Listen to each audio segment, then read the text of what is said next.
Hey everybody, welcome back to Leosophy. This is the first of the homesteading series, and I couldn't think of a better place to start than to talk about the land itself upon which you intend to homestead, and just sort of do's and don'ts in relation to what you're looking for, what you should buy, and so forth. Um, right out the gate, one thing to look for, even though it's tempting to want something that's close to a very metropolitan urban area, uh, one, very expensive to be close to an urban area and still be in the country. And two, even if expense isn't a matter for you, if things get really bad, there's going to be droves of people leaving the cities, and you're stop number one. So you're going to run into trouble if you're too close to cities. So I recommend your nearest town to be less than 10,000 people, if possible. And the biggest town, like one that's over, let's say 40,000, 50,000 people, ideally is going to be more than 30, 40 miles away from you. That way you have a little bit of a buffer for if things get bad in the cities. So that's one thing to consider, both in terms of cost and just dealing with fallout from cities. Um, Human fallout, not nuclear fallout. Another thing to look at is who owns the rights to different things, mineral rights, timber rights, etc. If you're homesteading, you want as much freedom as humanly possible, and as such, you should want to have exclusive rights to just about anything that can be conceived of in relation to said homestead. Another thing is size. Now, ideally, you want something that's more than 5 acres and less than 100 unless you're planning on doing this with groups or with multiple people, because it's going to be harder to manage once you get over 100 acres. It can be done, but you definitely want over 5 acres, especially if you're planning on having livestock. In fact, I would argue if you want livestock bigger than chickens, you should have at least 8 acres. More than that would be better.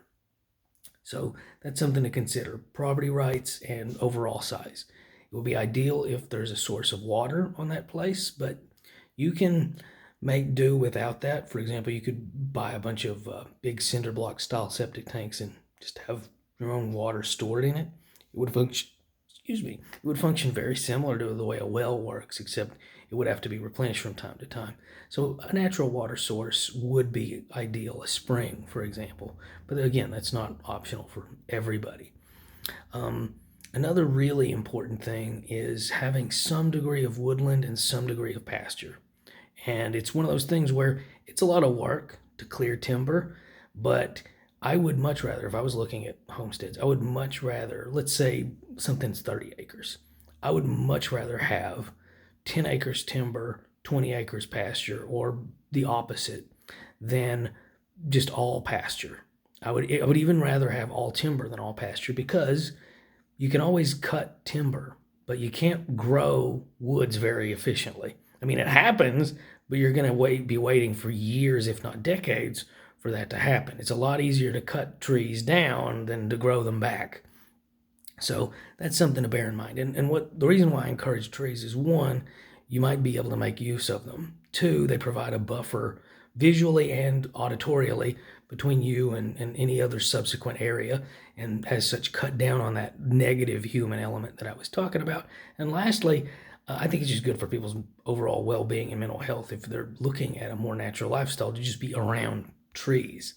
And then there's a few other advantages. You can actually grow, what are they actually called? There's actually a term for it. It's a form of permaculture, but it's like a forest garden where you can actually sort of incorporate with indigenous trees, orchard style trees, cover crops, and then just regular plants that you would grow in a garden otherwise.